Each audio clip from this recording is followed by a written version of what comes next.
तो बच्चे next topic जो हमें यहाँ पे डील करना है वो है फाइलम ऑर्थ्रोपोडा।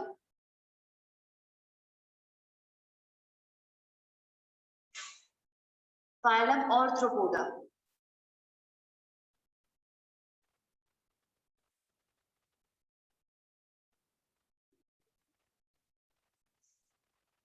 तो बच्चे लास्ट क्लास में हमने एनालिडा कंप्लीट किया था, वो पहले ट्रिप्लोप्लास्टिक ऑर्गेनिज्म जिनमें ट्रू सीलोम प्रेजेंट था और जिनकी बॉडी सेगमेंटेड थी, यानी कि मेटामेरिज्म प्रेजेंट था।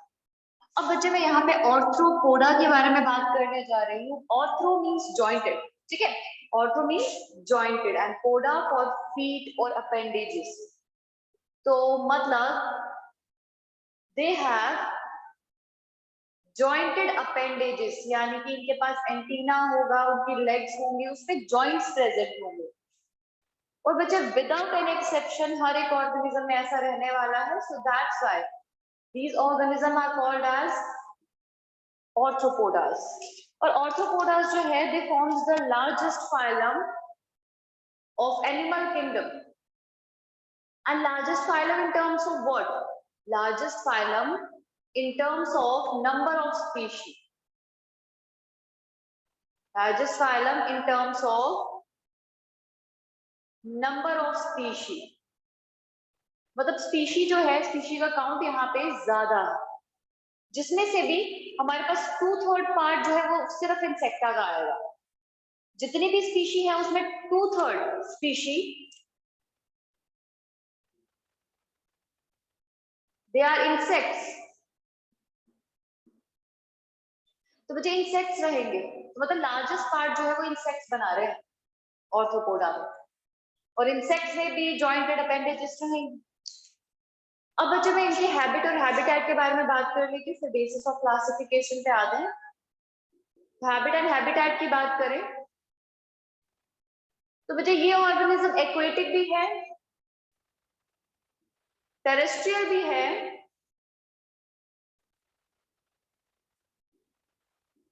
फ्री लिविंग भी है एंड पैरासाइट्स भी है। पैरासाइट्स में बिल्कुल एनालिडा जैसे एक्टोपैरासाइट्स बॉडी के अंदर नहीं पाए जाते। तो मतलब नियरली सारी फॉर्म्स आपको मिलेंगे यहाँ पे,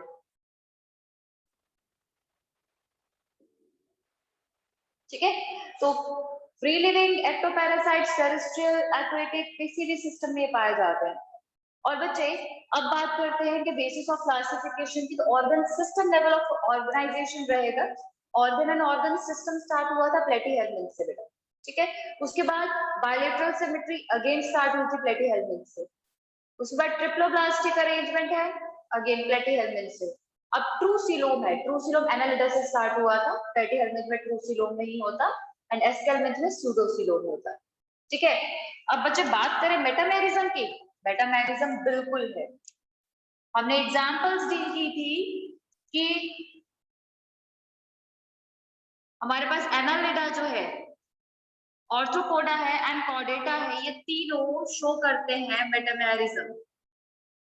यानी कि अगर कॉकरोच का स्ट्रक्चर फर्दर चैप्टर्स में डील करोगे, वो स्ट्रिक्टली बताएगा कि कॉकरोच के इस सेगमेंट में ये वाला पार्ट है, इस सेगमेंट से इस सेगमेंट तक ये वाला स्ट्रक्चर प्रेजेंट रहेगा। तो मतलब बॉडी जो है वो एक्सटर्नली और इंटरनली पार्टीशन क्रिएट करती है, यानी कि हमारे पास सेपरेशन है, सेगमेंटेशन है यहाँ पे। अब बच्चे ऑर्गेनिज्म कोल्ड ब्लडेड है, जब तक बर्ड्स नहीं आ जाते तब तक कोल्ड ब्लडेड ऑर्गेनिज्म ही रहेंगे, ठीक है। और अल्टीमेटली अगर हम आगे बात करें डाइजेस्टिव ट्रैक्ट की, तो डाइजेस्टिव ट्रैक्ट पूरा complete. Respiratory structure we talked about that these organisms have book lungs, book gills, उसके बाद गिल्स हैं जो एक्वेटिक फॉर्म्स में रहेंगी, और उसके बाद इंसेक्ट्स में ट्रैकिया रहता है जो मेजर पार्ट बनाते हैं, ट्रैकियल सिस्टम, ठीक है। उसमें सर्कुलेशन एनालिडा में क्या थी? क्लोज सर्कुलेटरी सिस्टम था, इसमें ओपन सर्कुलेटरी सिस्टम आ जाता है। अब क्लोज डायरेक्टली जाके कॉर्डेटा में है, एनालिडा और कॉर्डेटा, दैट्स इट। उसके बाद ओपन सर्कुलेटरी सिस्टम ही रहेगा, ऑर्थ्रोपोडा हो, मोलस्का हो, अकाइनोडर्मेटा हो, सब में हमारे पास ओपन सर्कुलेटरी सिस्टम ही रहने वाला है। और एक्सक्रीटरी स्ट्रक्चर हमने बात की मैल्फिजियन ट्यूब्यूल्स की, ठीक है। तो ये है हमारे पास बेसिस ऑफ क्लासिफिकेशन के दौरान जो हमने चीजें उनके बारे में। अब बच्चे बॉडी जो है वो मेटामेरिज्म शो करती है, वो हमें पता चल गया। अब एक और पॉइंट है जो बॉडी के सेगमेंट से ही मैं डील करने जा रही हूँ, बॉडी के सेगमेंट्स को ही डिनोट करता है।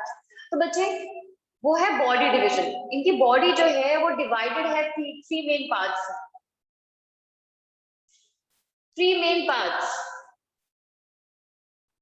जिसे कहते हैं हेड, thorax एंड एब्डोमेन।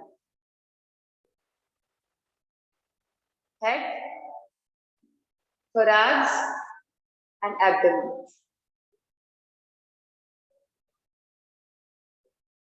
ये तीन सेगमेंट्स हैं और ये तीन सेगमेंट्स इंसेक्ट्स की बॉडी में पाए जाते हैं। कॉकरोच हो, उसके बाद हमारे पास बाकी इंसेक्ट्स है, उनमें इसी तरीके से बॉडी की सेगमेंटेशन रहती है। पर बच्चे कुछ ऑर्गेनिजम्स ऐसे हैं जो कि जैसे कि एक्वेटिक सिस्टम में अगर कुछ ऑर्गेनिजम्स की बात करूं तो बच्चे हमारे पास इन सम ऑर्गेनिजम्स, इन सम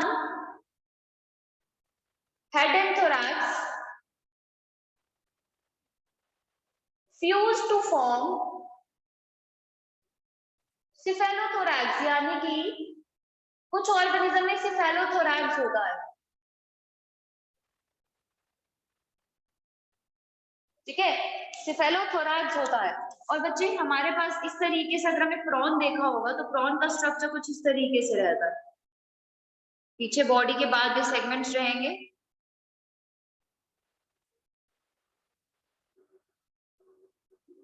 इस तरीके से बॉडी रहती है। तो बच्चे जो फ्रंट में हमारे पास स्ट्रक्चर है ये वाला पार्ट, तो बच्चे ये वाले पार्ट में हमारे पास ये जो स्ट्रक्चर है ये हेड और thorax का फ्यूजन है बेटा, इसे cephalothorax कहा जाता है। तो एग्जांपल आप देख सकते हो यहाँ पे प्रॉन की।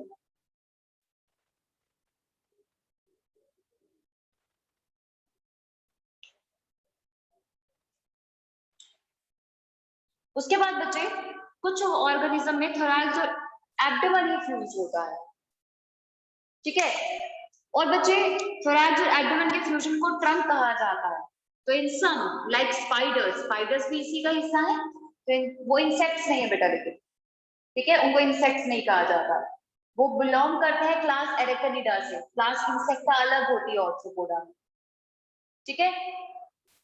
हमारे पास क्लास क्रस्टेशिया है, उसके बाद हमारे पास इंसेक्टा अलग है, एरेकनिडा अलग है, तो स्पाइडर्स एरेकनिडा से बिलोंग करते हैं। हमारे पास 5 क्लासेस होगी बेटा इस केस में। तो इन सम thorax and abdomen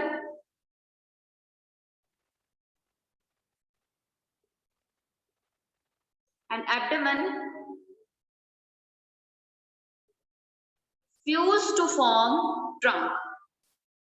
स्पाइडर में आपने देखा होगा इस तरीके से स्ट्रक्चर बनता है, this way head and this body. उसके बाद इनमें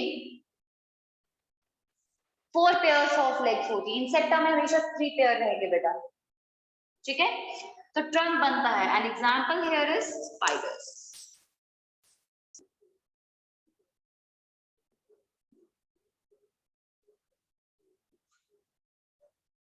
ठीक है। So this is all about the body division. इनकी बॉडी इस तरीके से डिवाइड रहती है, ठीक है। अब मुझे नर्वस सिस्टम, मस्कुलर स्ट्रक्चर्स और इनके यस सेंसरी ऑर्गन्स, वो बहुत इंपॉर्टेंट है जो ऑर्थ्रोपोडा से हमें डील करने हैं। सेंसरी ऑर्गन्स के बारे में बात करेंगे, ठीक है।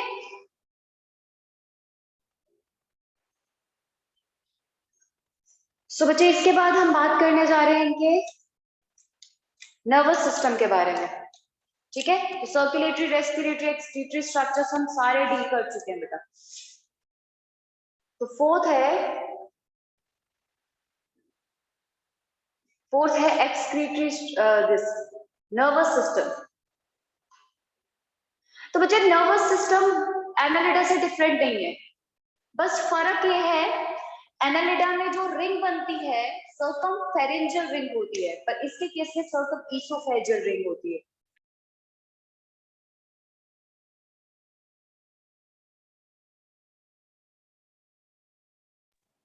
ठीक है। Circumpharyngeal ring with ventral nerve cord, बिल्कुल जैसे एनालिडा में था, वहां पे सर्कमफेरेंजियल था, यहाँ पे circum oesophageal.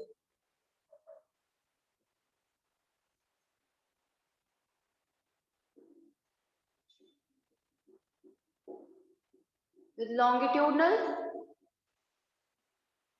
ventral nerve cord, इसमें भी दो नर्व कॉर्ड है बेटा, बिल्कुल एनालिडा जैसे। अगर इसके केस में भी इसका डाइजेस्टिव ट्रैक्ट लिया जाए तो हमारे पास इसमें रिंग बन रही है, बिल्कुल सुप्रा इसोफेजियल गैंग्लियन होगा, सब इसोफेजियल गैंग्लियन होगा, नर्व फाइबर्स उसे कमिशस उसे जोड़ रहे होंगे और इसी तरीके से गैंग्लियोनेटेड नर्व कॉर्ड होगी, इस तरीके से सेम, ज्यादा डिफरेंस नहीं है, बस अरेंजमेंट और पार्ट अलग है जहाँ पे नर्व रिंग बन रही है, डाइजेस्टिव ट्रैक्ट, ठीक है। तो बच्चे नर्वस सिस्टम के बाद बात करने जा रही हूँ मस्कुलर सिस्टम की। तो अभी तक बच्चे हम जितने भी चीजों के जितने केस में मसल के बारे में बात करते आए हैं, उतने केस में हमने बात की लॉन्गिट्यूडनल और उसके बाद दिस सर्कुलर ऑब्लिक मसल्स। तो बच्चे वो सारे मसल्स जो है वो स्मूथ मसल्स हैं, पर यहाँ पे जो हमें बात करनी है वो है स्केलेटल मसल की। तो बच्चे स्केलेटल मसल जो है वो अपेयर होते हैं फर्स्ट टाइम ऑर्थोपोडा में, ठीक है।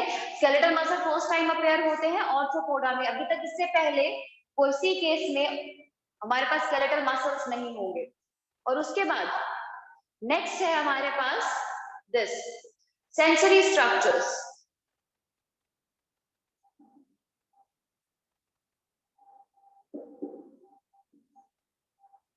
सेंसरी स्ट्रक्चर्स, और सेंसरी स्ट्रक्चर्स जो है it includes different parts like photoreceptors, जिसमें आएंगी आईज, उसके बाद एंटीना भी इनका सेंसरी स्ट्रक्चर है, ठीक है। और उसके बाद इनमें स्पेशलाइज्ड माउथ पार्ट्स होते हैं जो कि सेंसरी स्ट्रक्चर की तरह काम करते हैं। And yes they have balancing organs also, जिसे स्टैटोसिस्ट कहा जाता है। स्टैटोसिस्ट हमारे पास बहुत सारे ऑर्गेनिज्म में पहले भी होते हैं, जैसे कि टीनोफोरा में भी हमारे पास स्टैटोसिस्ट यानी कि बैलेंसिंग ऑर्गन्स होते हैं बेटा। तो स्टैटोसिस्ट आर दो cells which helps in sensing balance. तो बैलेंसिंग ऑर्गन है ये बेटा, बैलेंसिंग को सेंस करते हैं। जैसे हमारे ईयर्स जो है वो साउंड को एक्वायर करने के साथ साथ बैलेंसिंग को भी ध्यान देते हैं। Mouth parts they are touch receptors, यानी कि टैंगो रिसेप्टर्स। टच रिसेप्टर्स को टैंगो रिसेप्टर्स कहा जाता है।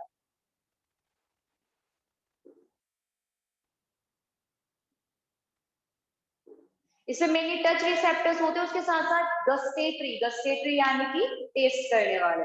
तो टच रिसेप्टर्स भी है एंड गस्टेटरी रिसेप्टर्स भी है इसके पास माउथ पार्ट्स में।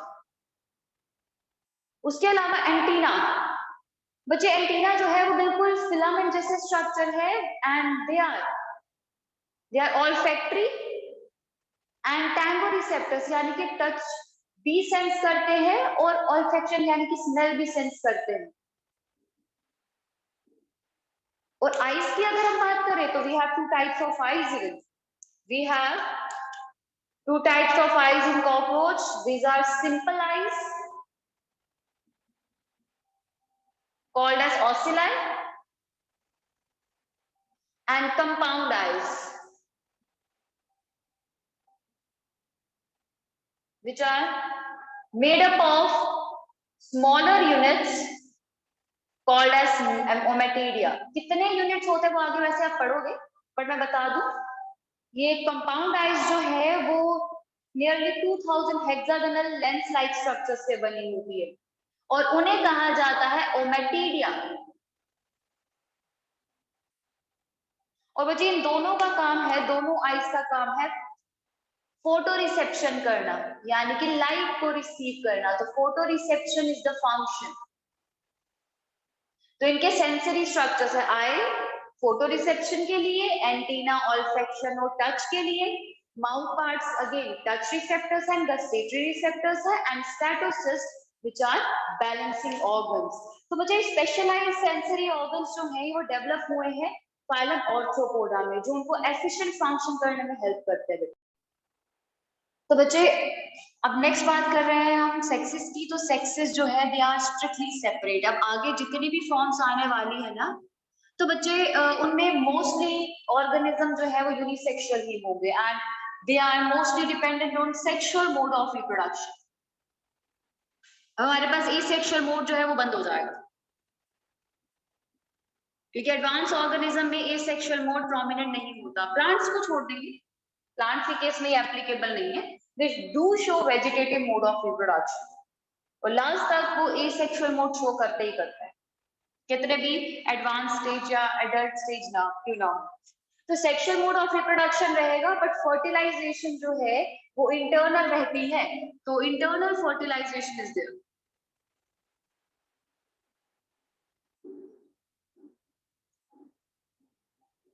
and these organisms are oviparous. Oviparous यानी कि एग ले, एग ले करते हैं, ठीक है। तो मोस्टली ओविपैरस है, मोस्टली एग ले ही करेंगे। इनफैक्ट इनमें ना एक ऑर्गेनिज्म है दैट इज स्कॉर्पियन। तो स्कॉर्पियन जो है बच्चे वो क्या करता है, एग बनाता तो है लेकिन वो एग बॉडी में ही हैच कर लेता है, और जब बर्थ होता है वो डायरेक्टली यंग वन का होगा। तो इस तरीके के अरेंजमेंट को ना हम ओवोविविपैरस कहते हैं। तो मतलब एग की फॉर्मेशन हुई, डेवलपमेंट हुई, लेकिन बर्थ से पहले वो हैच हो गया, तो डायरेक्टली जो बर्थ लिया वो यंग वन ने लिया। तो स्कॉर्पियन जो है इट इज ओवोविविपैरस।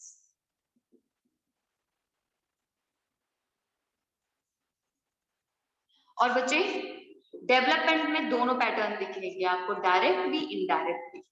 तो डायरेक्ट जैसे कि सिल्वर फिश इंसेक्ट है ना, एक वो फिश नहीं है इंसेक्ट है बेटा। तो बच्चे वो सिल्वर फिश में डायरेक्ट डेवलपमेंट होती है, वो आपकी बुक्स में मिलता है सिल्वर सा, तो स्ट्रीमलाइन जैसी बॉडी होती है उसकी। तो डायरेक्ट भी हो सकती है और इनडायरेक्ट भी। इनडायरेक्ट जैसे कि कॉकरोच में छोटी छोटे कॉकरोचेस आपने देखे होंगे, छोटी फॉर्म्स देखी होंगी, तो उनके लार्वल स्टेजेस होते हैं, ठीक है। तो जब लास्ट है एग्जाम्पल, अब बच्चे एग्जाम्पल में बताऊंगी मैं कुछ ऐसे इंसेक्ट्स के बारे में जो कि इकोनॉमिकली इंपॉर्टेंट है, ठीक है। Bombyx, like Bombyx mori, silk worm है जो सिल्क की फॉर्मेशन में हेल्प करता है। उसके बाद हमारे पास एपिस, एपिस इंडिका, एपिस फ्लोरिए, ठीक है, एपिस डोर्सेटा, ठीक है। मेलिफेरा, मेलिफेरा मेनली यूज किया जाता है। तो बच्चे हनी बी है ये, तो हमारे पास हेल्प करते हैं हनी की फॉर्मेशन में बेटा। यहाँ पे भी लार्वल स्टेज दिखेगी। लैक इंसेक्ट भी है, एंड लैक इंसेक्ट का नेम है लेसिफो, लैक इंसेक्ट। ये तीन ही एग्जाम्पल हैं इकोनॉमिकली इंपॉर्टेंट इंसेक्ट्स की एनसीईआरटी के केस में। उसके बाद कुछ ऐसे हैं जो वेक्टर्स हैं लाइक हाउस फ्लाई। उसके बाद हमारे पास मॉस्किटोस, तो एनोफिलिस है मलेरिया के लिए, क्यूलेक्स, ठीक है। हमारे पास क्यूलेक्स है, एनोफिलिस है, एडिस एजेक्टाई लाइक, ठीक है, एडिस है, ये मॉस्किटोज है। उसके बाद हमारे पास कुछ ऐसे भी है जो कि बहुत इंपॉर्टेंट पेस्ट होंगे, ठीक है। तो यानी कि क्रॉप को खराब करते हैं, like grass hopper, locust, and further we have like a living fossil that is limulus. Limulus जो है वो एक किंग क्रैब है, उसे किंग क्रैब कहा जाता है। बहुत पुराने टाइम से वो एग्जिस्ट करता आ रहा है, उसके फीचर्स बहुत पुराने हैं, and that's why it is this crab और king crab is known as living fossil. तो मतलब जब भी हमें किसी ऑर्गेनिज्म को, किसी क्रैब को रिलेट करना होता है पुराने ऑर्गेनिज्म के साथ, हम किंग क्रैब के साथ जरूर रिलेट करते हैं। क्यों? क्योंकि इससे बहुत पुराने फीचर्स हैं, और नए ऑर्गेनिज्म को रिलेट करना और उसका एवोल्यूशनरी प्लेस जानना वो बहुत इजी हो जाता है। नॉर्मली हमें पुराने ऑर्गेनिज्म मिलते हैं एज अ फॉसिल, पर लाइविलस जो है वो बहुत पुराना होने के बावजूद भी जिंदा है, दैट्स व्हाई इसको लिविंग फॉसिल कहा जाता है। ठीक है, तो ये है हमारे पास ऑर्थ्रोपोडा फाइलम। तो next phylum, phylum Mollusca.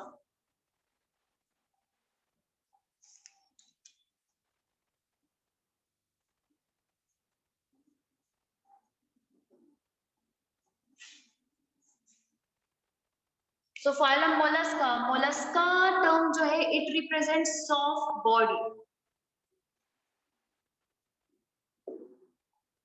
And yes, one more thing, Arthropoda में एक पॉइंट हमने स्किप किया है, उसके बारे में अभी डिस्कस करती हूँ इसके साथ। तो बच्चे हमारे पास ये ऑर्गेनिज्म सॉफ्ट बॉडीड है, these are soft bodied organism, ये बहुत सॉफ्ट बॉडीड ऑर्गेनिजम्स होते हैं, so they are surrounded bye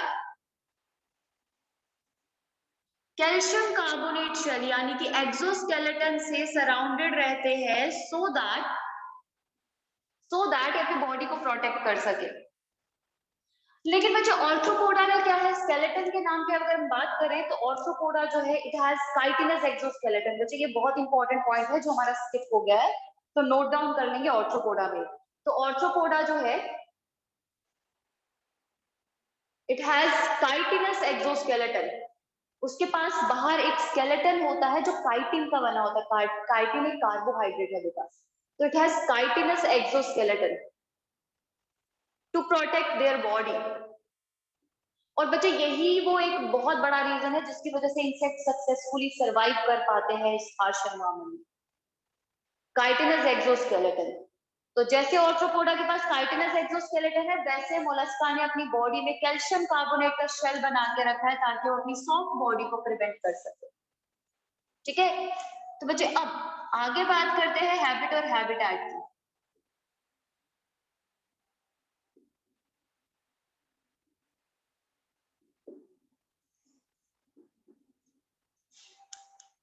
habit and habitat. तो बच्चे हैबिट क्या है, these organisms are mainly free living, free living है यानी कि अलग से रहते हैं, ऐसा नहीं है कि हर वक्त वो मूव करते रहेंगे, बट वो जरूरी भी नहीं है सबस्ट्रेटम के साथ अटैच रहेंगे, वो सबस्ट्रेटम के साथ अटैच नहीं रहते, तो फ्री लिविंग फॉर्म्स ही है। And both aquatic and terrestrial forms are available, snails आपने देखा होगा, उसके बाद हमारे पास जो है पर्ल फॉर्मिंग ऑयस्टर्स देखे होंगे। तो बच्चे एक्वेटिक या टेरेस्ट्रियल फॉर्म दोनों मिलती है, ठीक है। इनफैक्ट ऑक्टोपस वो भी यहीं से बिलोंग करता है।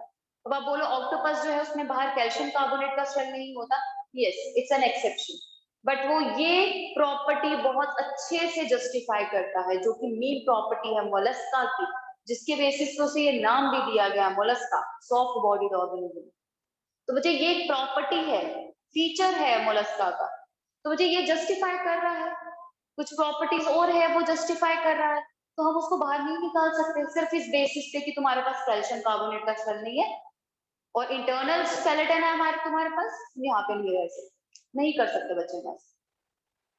एक कैटेगरी में आने के लिए मैक्सिमम फीचर्स होने चाहिए एक ऑर्गेनिज्म के पास, 100% जरूरी नहीं, बस मेन फीचर जो है वो होना जरूरी भी होता है, ठीक है। अब बच्चे एक चीज हमने यहाँ पे देखी, बिल्कुल ऑर्थ्रोपोडा और एनालिडा की तरह ये ऑर्गेनिज्म एक्वेटिक टेरेस्ट्रियल फॉर्म दोनों जगह मिल जाएंगे, पर बच्चे यहाँ पे हमने एक चीज नहीं ली, पैरासाइट। तो बच्चे हमारे पास एक लौता ऐसा कैटेगरी है जहाँ पे पैरासिटिक फॉर्म अवेलेबल नहीं है, तो मोलस्कास में हमारे पास कोई भी पैरासिटिक फॉर्म नहीं होती, तो इट लैक्स पैरासिटिक फॉर्म, मतलब सेकंड लार्जेस्ट फाइलम होने के बावजूद भी इसमें कोई एक सिंगल पैरासाइट हमें नहीं मिलेगा, तो no parasitic form is available, ठीक है। और जैसा हमने कहा it's a second largest phylum again in terms of number of species, तो इतना बड़ा फाइलम होने के बावजूद भी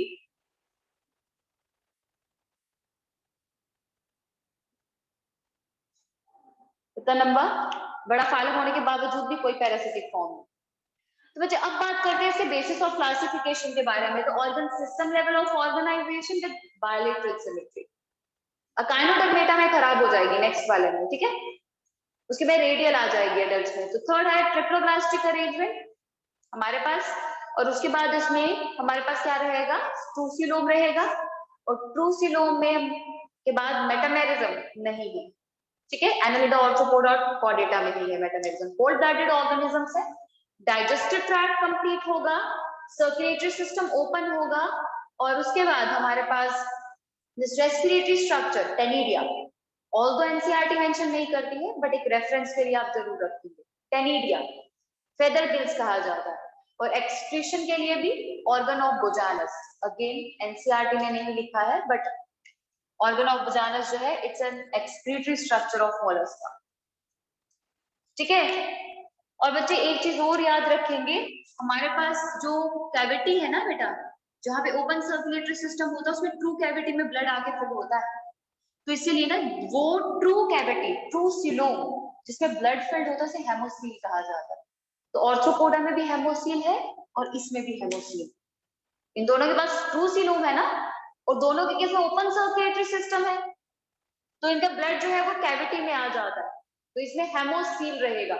तो अगर आपसे हेमोसील पूछा जाता है तो haemocoel is nothing but it's a true coelom filled with blood.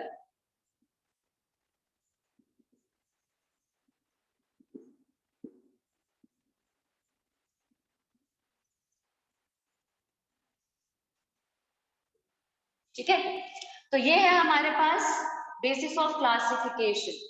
अब मैं बात करूंगी इस सेकेंड लार्जेस्ट फाइलम के बॉडी स्ट्रक्चर के बारे में। तो कैल्शियम कार्बोनेट का शेल है वो हम बात कर चुके। तो बच्चे अब इसके बॉडी स्ट्रक्चर के बारे में और डिवीजन के बारे में बात करते हैं। तो बच्चे बॉडी डिवीजन ऑर्थ्रोपोडा में क्या था, हेड, थोरैक्स एंड एब्डोमेन। इसके केस में क्या है, head, visceral hump and muscular foot. और इतना ही नहीं, बॉडी की डिवीजन तो ऐसी है ना 3 पार्ट्स में, पर ये बॉडी जो है वो बाहर से ना एक सॉफ्ट और स्पॉन्जी स्किन लेयर से कवर्ड रहती है जिसे मेंटल कहा जाता है, ठीक है। सो बॉडी जो है it remains covered with, same एक ही डायग्राम में मैं दिखाऊंगी इसे, इसको चाहे नेक्स्ट पॉइंट मार्क कर लें। तो body covered with mental which is a soft and spongy skin layer.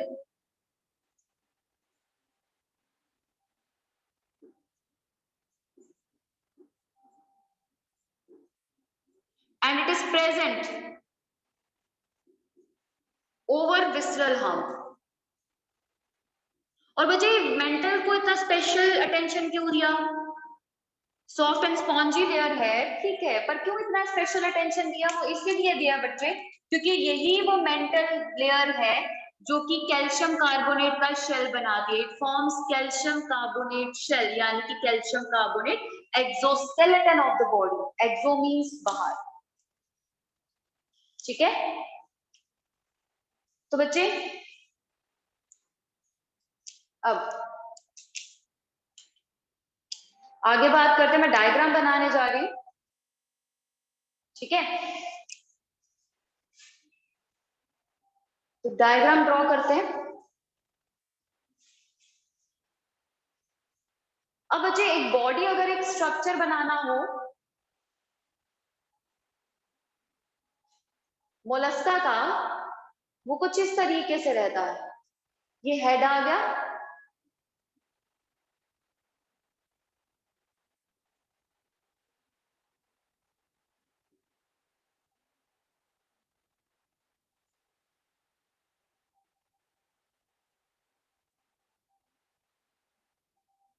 तो बच्चे ये हमारे पास स्ट्रक्चर, हमने क्या किया, बॉडी को पूरा लंबाई में ही काट दिया, माउथ एनस, ठीक है। ये माउथ है और ये एनस है, ठीक है। तो कंप्लीट डाइजेस्टिव ट्रैक्ट भी दिख रहा है। अब बच्चे हेड में क्या है, कुछ टेंटेकल लाइक स्ट्रक्चर्स होते हैं, उन्हें ओमेटोफोर्स कहा जाता है, जिसके ऊपर आइज प्रेजेंट होती है। तो बच्चे these are tentacle like structures, NCERT क्योंकि मेंशन करता है these ometopores are tentacle like structures, so that's why the tentacle like structure called as ometophore। और ओमेटोफोर का काम है सेंसरी रिसेप्शन, इसके ऊपर आईज होती है, दे आर सेंसरी। उसके बाद ये रीजन है, ये हेड है, हेड के ऊपर ओमेटोफोर प्रेजेंट है। ठीक है, अब बच्चे फर्दर हमारे पास ये स्ट्रक्चर है, इसे विसरल हम्प कहा जाता है। तो बल्जिंग है ना, हम्प जैसा स्ट्रक्चर बन रहा है, विसरल ऑर्गन्स होने की वजह से यहाँ पे एक बल्जिंग आ जाती है, विसरल हम्प। उसके बाद ये है मस्कुलर फुट, जिससे वो मूव करेगा, हाईली मस्कुलर स्ट्रक्चर है। एंड ये जिसके मस्कुलर फुट में भी स्टैटोसिस्ट्स होते हैं, दे हैव स्टैटोसिस्ट्स फॉर बैलेंसिंग। ठीक है, उसके बाद यहाँ पे एक स्ट्रक्चर और बनाने जा रहे हैं, लेयर।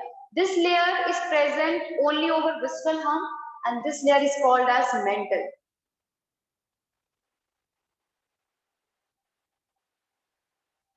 तो इस लेयर को मेंटल कहा जाता है।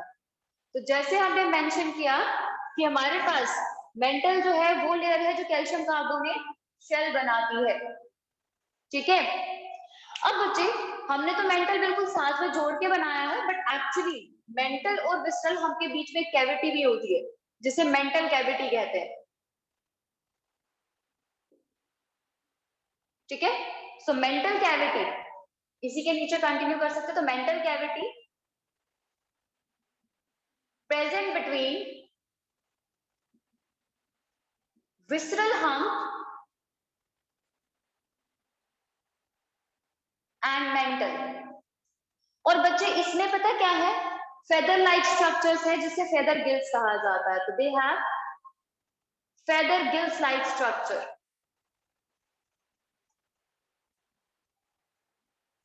जिसका एक्सक्रीशन में और रेस्पिरेशन में रोल है।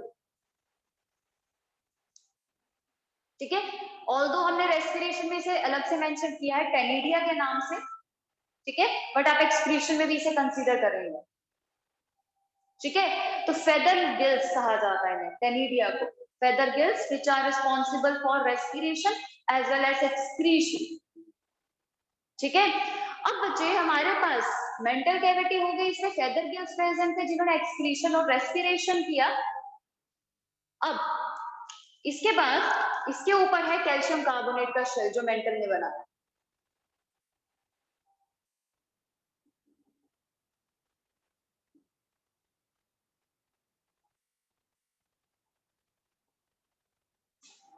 ठीक है, तो कैल्शियम कार्बोनेट का शेल है। तो this is all about the structure of Mollusca, मतलब एक मेन एक जनरल मोलस्कन बॉडी इसी तरीके से रहती है। तो विस्ट्रल hump, head and muscular foot, विस्ट्रल hump के ऊपर मेंटल रहेगा, सॉफ्ट एंड स्पॉन्जी स्किन, उन दोनों के बीच में गैप रहता है, और ये गैप जो है इसे मेंटल कैविटी कहा जाता है, जिसमें फेदर गिल्स होते हैं। हमने इसको अलग से मेंशन किया है ऑर्गन ऑफ बोजानस एंड टेनिडिया। तो बच्चे आप एनसीईआरटी के अकॉर्डिंग यहाँ पे ध्यान में रख सकते हो कि फेदर गिल्स है जो रेस्पिरेशन और एक्सक्रीशन में रोल प्ले करते हैं, and yes they have calcium carbonate shell also, right. तो बच्चे फाइलम, फाइलम मोलस्का का नेक्स्ट फीचर वो है कि इनके पास एक स्पेशलाइज्ड स्ट्रक्चर होता है जिसे rasping organ और रेडिला कहा जाता है। They have radula which is a rasping organ। तो rasping organ, rasping यानी कि किसी चीज को स्क्रैप करने वाला, and this retina has transverse rows of teeth like structures, transverse rows of teeth like structures।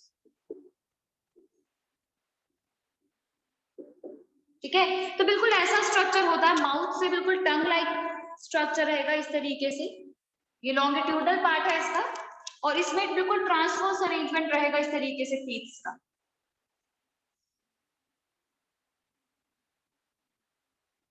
ठीक है, सो ट्रांसफर पैटर्न रहेगा।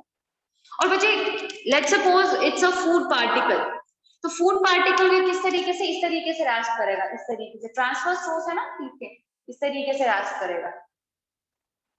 ठीक है, जिसकी वजह से फूड पार्टिकल्स इसके माउथ में आना शुरू हो जाएंगे। तो मतलब रेडिला किस लिए यूज होता है, रेटिला जो है वो फूड को ग्रास्प करने के लिए यूज होता है ताकि फूड को एक्वायर किया जा सके। बिल्कुल फाइल जैसा है, जैसे हम नेल फाइलर यूज करते हैं ना, बिल्कुल वैसा ही फाइल जैसा होता है। छोटे छोटे रोज होती हैं transverse rows for rasping of content और सब्सटेंस। ठीक है, और बच्चों मैं नेक्स्ट बता दूं, these organisms are dioecious। Dioecious यानी कि यूनिसेक्सुअल ऑर्गेनिज्म है, मेल और फीमेल अलग रहेंगे। Mostly sexual mode of reproduction, sexual mode रहेगा रिप्रोडक्शन का, with fertilization can be both internal as well as external. तो एक्वेटिक ऑर्गेनिजम्स में एक्सटर्नल फर्टिलाइजेशन भी होती है, तो external as well as internal fertilization can be seen. और बच्चे डेवलपमेंट जो है it's indirect, larva forms do exist, तो development with the help of larval stages, तो इनडायरेक्ट डेवलपमेंट रहेगी। ठीक है, अब बच्चे इसमें एग्जांपल ले रही हूँ। सबसे पहले तो पायला, प्लाया पायला यानी कि एप्पल स्नेल। एप्पल स्नेल इस तरीके का स्ट्रक्चर है, इस तरीके से एप्पल लाइक इसका शेल होता है। आपने देखा भी होगा बहुत बार इसे इस तरीके से।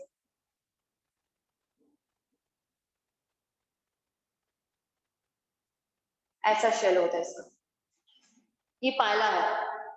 ठीक है, उसके बाद डेविल फिश यानी कि ऑक्टोपस।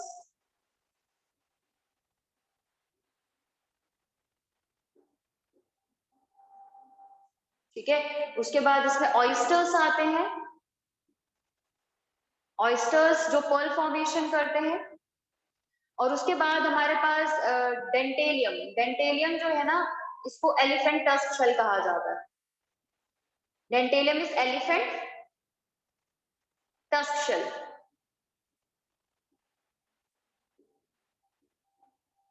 मतलब नाम से ही पता चल रहा है कि इसका शेल जो है ना एलिफेंट के टस्क की तरह हुआ है। बच्चे ये जमीन में रहता है और बच्चे इसका शेल जो है ना वो इस तरीके से बाहर निकला होता है, इस तरीके से इसका शेल रहेगा। ऐसा ऐसे लगता है इसकी एक टस्क है एलिफेंट का, इस तरीके से, तो एलिफेंट टस्क शेल। ठीक है, तो ये हमारे पास ऑर्गेनिजम्स हैं। और अल्टीमेटली लास्ट में बता दूं, हमारे पास दे फॉर्म्स पर्ल, पर्ल भी फॉर्म करते हैं। And this pearl formation was first observe by Kokichi Mikimoto. तो कोकिची मिकीमोटो ने ऑब्जर्व किया था। ठीक है, इसमें क्या होता है, पर्ल जो है इट्स जस्ट डस्ट पार्टिकल। जब डस्ट पार्टिकल इनकी बॉडी में एंटर कर जाता है तो इसके ऊपर एक लेयर बना लेते हैं, और वो लेयर होती है नेक्रस की, नेक्रे की। तो नेक्रस लेयर बना लेते हैं और नेक्रस लेयर होने की वजह से वो शाइनी अपेयर होता है। ठीक है, तो बच्चे पर्ल कुछ और नहीं है, वो नेक्रस लेयर है बस। ठीक है, डस्ट पार्टिकल के अराउंड, और डस्ट पार्टिकल की शेप बच्चे जैसे रहेगी ना बिल्कुल अकॉर्डिंग वैसे पर्ल की शेप होगी। तो बच्चे हमारे पास डस्ट पार्टिकल एक न्यूक्लियस की तरह एक्ट करता है। अगर ये डस्ट पार्टिकल है तो पर्ल काफी बड़ा बन सकता है, पर शेप वैसी ही बनेगी जैसे डस्ट पार्टिकल होगा। तो इस तरीके से अल्टीमेटली शेप इसी तरीके से नेक्रस लेयर डिपॉजिट होती जाती है और पर्ल की फॉर्मेशन होती जाएगी, पर बीच में डस्ट ही होगा। तो डस्ट से बचने के लिए, इरिटेशन से बचने के लिए वो एक्चुअली पर्ल की फॉर्मेशन करते हैं, जो बहुत ही ज्यादा इकोनॉमिकल वैल्यू का रहता है। आजकल कल्चरिंग भी की जाती है पर्ल की वजह।